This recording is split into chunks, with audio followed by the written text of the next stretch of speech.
पारिवारिक कहानियाँ। दोस्तों, अगर आप इस चैनल पर नए हैं तो इस चैनल को सब्सक्राइब जरूर कर लीजिएगा। इस चैनल पर रोज नई नई कहानियाँ आपको सुनने के लिए मिलेगा। तो चलिए अब इस कहानी को पूरा सुनते हैं।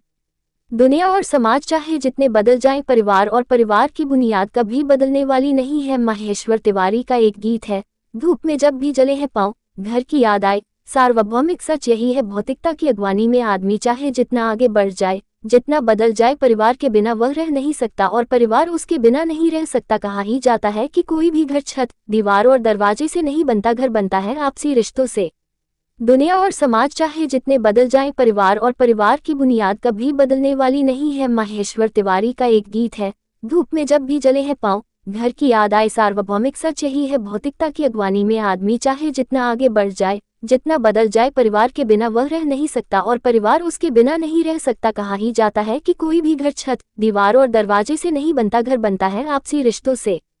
बहुत पुराना फिल्मी गाना है ये, तेरा घर ये मेरा घर, किसी को देखना हो घर तो मुझसे आके मांग ले तेरी नज़र, मेरी नज़र। घर की तफसील की इबारतें और भी कई हैं, बस देखने की अपनी अपनी नज़र है। इस संग्रह में संग्रहित 11 कहानियों में भी परिवार का यह उतार चढ़ाव, ये बुनावट, ये संवेदना आपको निरंतर मथती मिलेगी। बड़की दी का यक्ष प्रश्न संयुक्त परिवार की भावनाओं और जिम्मेदारियों की ही कहानी है। बाल विधवा बड़की दी की यातना सारे परिवार की यातना बन जाती है, चाहे मायका हो चाहे ससुराल, हर कोई बड़की दी का तलबगार है। सबके सब बड़की दी में अपना आसरा ढूंढते हैं, लेकिन यही बड़की दी जब वृद्ध होती है तो अपना आसरा अपनी इकलौती बेटी में ढूंढती है।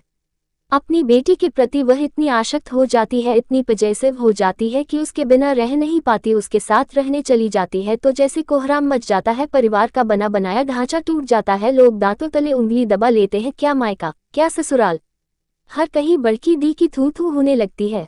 और जब बड़की दी अपना सब कुछ बेटी के नाम लिख देती है तो जैसे तूफान सा आ जाता है और बड़की दी अकेली पड़ जाती है। बेटी को कैंसर हो जाता है, बड़की दी असहाय हो जाती है। बड़की दी का यक्ष प्रश्न में बड़की दी की यातना को बांचना किसी भी भारतीय विधवा स्त्री की यातना को बांचना है। सुमी का स्पेस कहानी में करियर और विवाह के बीच झूलती एक लड़की की कहानी है। सुमी कैसे तो अपने करियर के फेर में पड़कर विवाह को टालती जाती है, ये परिवार के नित बदलने और युवाओं की छटपटाहट की अद्भुत कहानी है। सुमी अंततः अपना करियर चुनती है, न सिर्फ अपना करियर चुनती है बल्कि अपनी बहन को भी खींच लाती है। इस करियर की दौड़ में ये सुमी का अपना स्पेस है जहां परिवार भौचक होकर खड़ा ताकता रहता है और वह आगे बढ़ जाती है। संगम के शहर की लड़की भी शादी के छल कपट की मारी हुई है, दहेज और पुरुष के दूसरे विवाह की यातना की मारी ये लड़की पारिवारिक अदालत में चक्कर लगाने को मजबूर हो जाती है। सिंदूर लगाते ही तलाक के दंश का दाहक विवरण अगर पढ़ना हो तो संगम के शहर की लड़की को पढ़ा जा सकता है। सूर्यनाथ की मौत कहानी में संयुक्त परिवार जैसे एक बार फिर लौटता है। परिवार के बच्चे एक साथ दिल्ली घूम रहे हैं सूर्यनाथ के साथ। सूर्यनाथ की प्राथमिकताएं गांधी की हत्या की जगह बिरला भवन,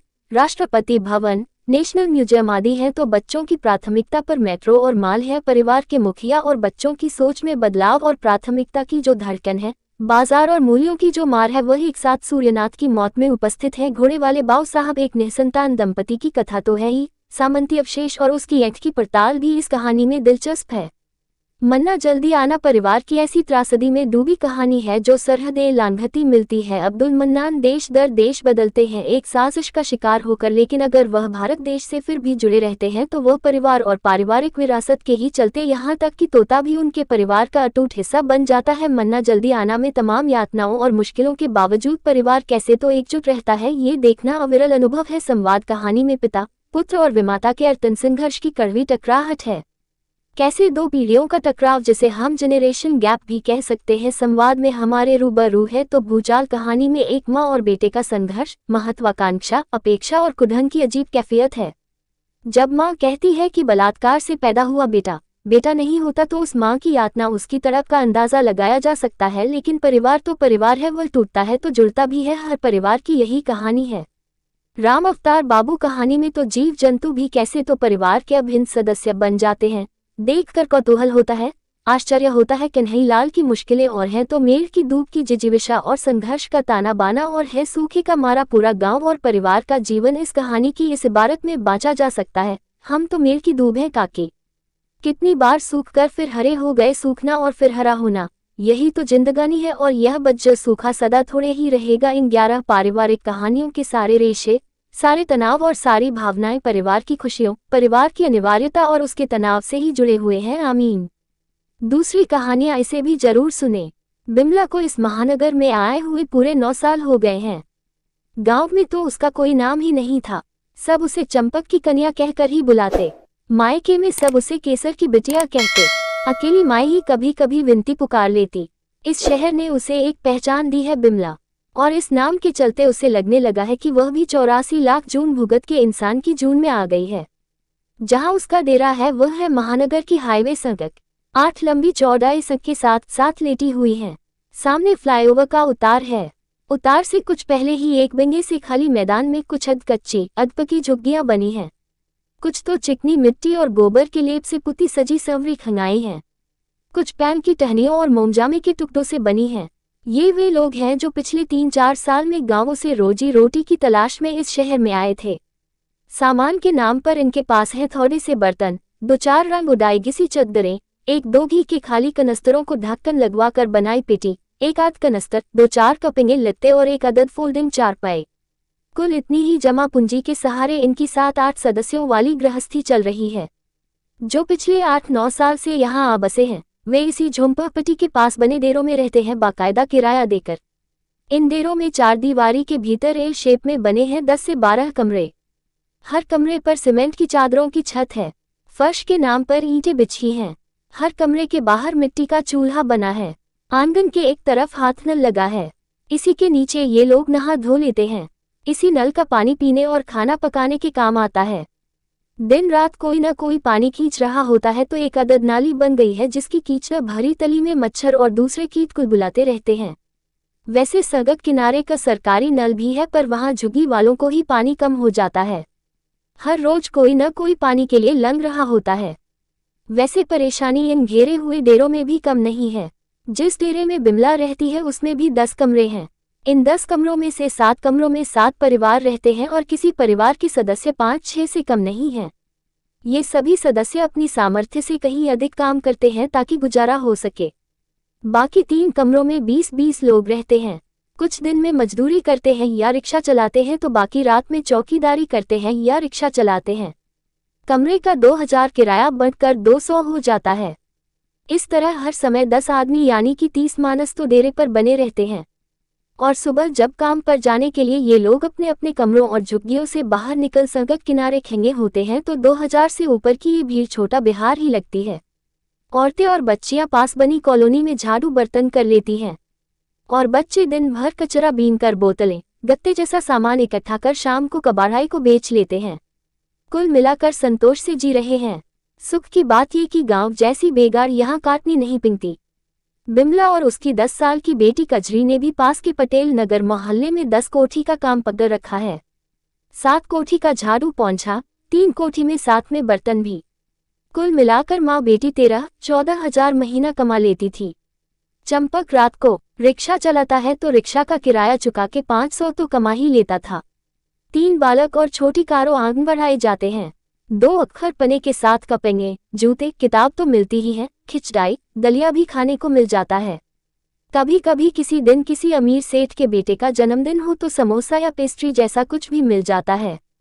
सब कुछ मजे में चल रहा था। रोटी आराम से मिल रही थी कि सब कुछ उलट पुलट हो गया। अचानक पीली कोठी वाली आंटी जी ने बताया कि कल से काम करने मत आना बिमला, कोरोना फैला है। तो वह पल्लू मुंह में डाल हंसती रही थी। ये क्या नाम हुआ कोरोना? रोना क्यों? पर 2 दिन में ही समझ आ गया कि बात इतनी सीधी ना है। ये बीमारी तो सचमुच का रोना है।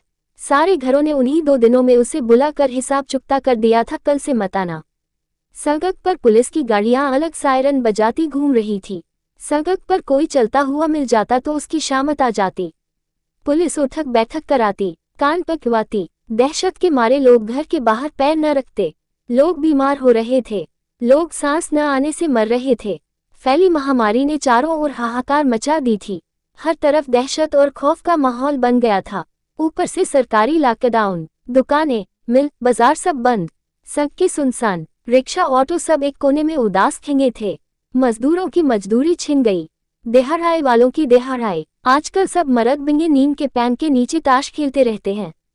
जितनी देर जुआ खेलते हैं उतनी देर उनकी हंसी और तीखी मिर्ची जैसी बातें पूरे आंगन में गूंजती है। बाजी उठते ही माहौल पर तनाव तन जाता है। जो जीत जाता है वह सबके लिए मुर्गे और दारू का इंतजाम करता है। देर रात तक ये दावत चलती है, तब तक जब तक एक आध हाथापाई न हो जाए। औरतें बच्चों समेत ये लीला देखती रहती हैं। जिसने टोका उसका पिटना तय है। हर रोज एक न एक की थुकाई पक्की, इसलिए कोई औरत अपने मर्द को नहीं टोकती। उन पर उदासी का तंबू तन गया है। काम के बिना पेट भरने का जुगान कैसे हो। पुरुष तो छुट्टियां मनाने के मूड में थे। जब से होश संभाला तभी से खट रहे थे। अब मौका मिला है तो थोड़ा सांस ले लें। पर यह सिलसिला बहुत लंबा नहीं चल सका। भले ही दावत दूसरे के पैसों से उगाए जाती, पर 15 दिन में ही सबकी जेबें खाली हो गई। अब क्या हो। सरकार और स्वयंसेवी संस्थाओं ने भोजन, दवाएं, मास्क और रोजमर्रा की जरूरत की छोटी छोटी चीजें बांटनी शुरू की। पर भूख, गरीबी और बेरोजगारी के मारे इन लोगों का न तन भरता न मन। कुछ लोगों ने गांव लौटने का फैसला किया। शाम ढलने से पहले ही गठरियां बांधी जाने लगी। सब औरतें उदास मन से सामान समेट रही थी। बीच बीच में अपने मन को तसल्ली के लिए पिंगोसन की टोह ले आती कि उसने कितना काम निपटाया। सिमली ने बिमला को हाथ पर हाथ धरे देखा तो चली आई। जिज्जी, यूं क्यों बैठी है, चलने का टाइम तो होने वाला है। फिर लोग हल्ला मचान लगे ने, उठ जल्दी कर, ला मैं करवा दूं कुछ। ना बहना, रहन दे, तू अपना कर ले। ठीक है, जैसी तेरी मर्जी। बिमला की आंखों में वह दिन कौंध रहा था जब वह ब्याही जाकर इकबालपुर आई थी। छोटा सा गांव था, 4 घर पंडितों के, 1 चौधरियों का, 5 घर सैनियों के और बाकी सब कामगार लोगों के थे। ये कामगार इन ऊंची जात वालों द्वारा अक्सर बुलवा लिए जाते, बदले में एक टाइम की रोटी अचार की फांक और मट्ठा के साथ। बाकी दिन दिहाड़ाई करते। चंपक भी और उसकी माँ भी किसी के खेत में काम करते। बदले में जो मिलता उससे एक टाइम की रोटी बिनाई मुश्किल से जुड़ती। चंपक के हमउम्र 3-4 लड़के पंजाब मजदूरी को चले गए थे। जब भी गांव लौटते उनका पहनावा और रंग ढंग देखकर गांव के लोग जल जाते।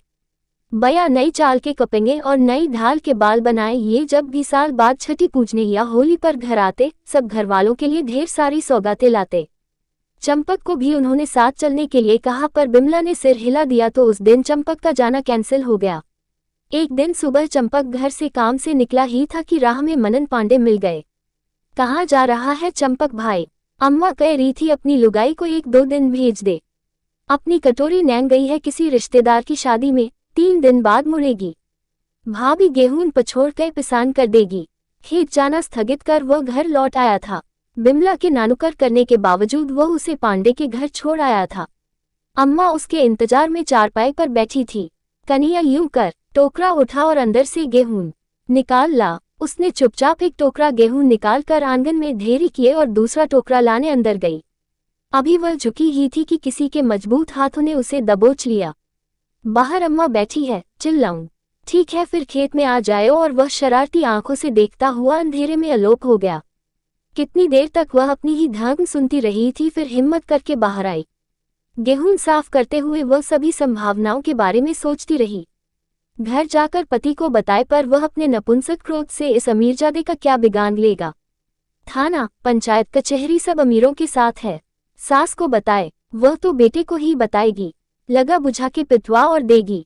यहाँ इस बुढ़िया को बताया तो अभी चिल्ला के उसी को दोषी ठहराएगी। सुना है एक बार कोई औरत इन नवाबजादों की नज़र में चढ़ गई तो बचना नामुमकिन है। सभी हथकंडे आजमा डालते हैं। इन्हीं सोचों में सारे गेहूं साफ हो गए तो हाथ धोकर वह खंगाई हो गई। ले अम्मा ये तो हो गया, बाकी काम कल करूंगी। अभी मेरे घर का सारा काम बाकी पंगा है। और उत्तर का इंतजार किए बिना वह चली आई। शाम को चंपक घर आया तो रोटी परोसते उसने पूछा, वो तेरा दोस्त क्या कह रहा था शहर जाने को? कब जाना है शहर? आज रात 2 बजे की गाड़ी से जा रहा है। बता रहा था वहाँ 300-400 रुपये रोज की दिहाड़ी के मिलते हैं। चल फिर चलते हैं, पर साथ में मैं भी चलूंगी। अकेले न जाने दूंगी। थोड़ा जम गए तो अम्मा को भी बुला लेंगे। देख ले, शुरू शुरू में बहुत मुश्किल होगी। और वह एक पोटली और 1 साल की बेटी को ले यहाँ लुधियाना आ गई। 1 महीना फुटपाथ पर सोए, फिर झुगी बना ली। साल बाद बेटा हुआ तो पोता देखने अम्मा भी आ गई। बच्चों को अम्मा के हवाले कर वह 3 कोठी में काम करने लगी थी। फिर धीरे धीरे पैर जमते गए और पिछले 3 साल से वे डेरे में हैं। 10 कोठी में काम कर रही है। बच्चे काम के साथ साथ पढ़ भी लेंगे। हालात हमेशा ऐसे नहीं रहेंगे। कोरोना का रोना जल्दी खत्म होगा और वह फिर से अपनी कोठियों में काम कर सकेगी। तब तक लंगर की रोटी बनाना क्या बुरा है। सेवा की सेवा हो जाएगी, दाल रोटी का प्रसाद भी मिल जाएगा। मजबूत मन से उसने गांव पैदल जाने का इरादा छोड़ दिया और दाल चावल चाहने की जुगान में लग गई।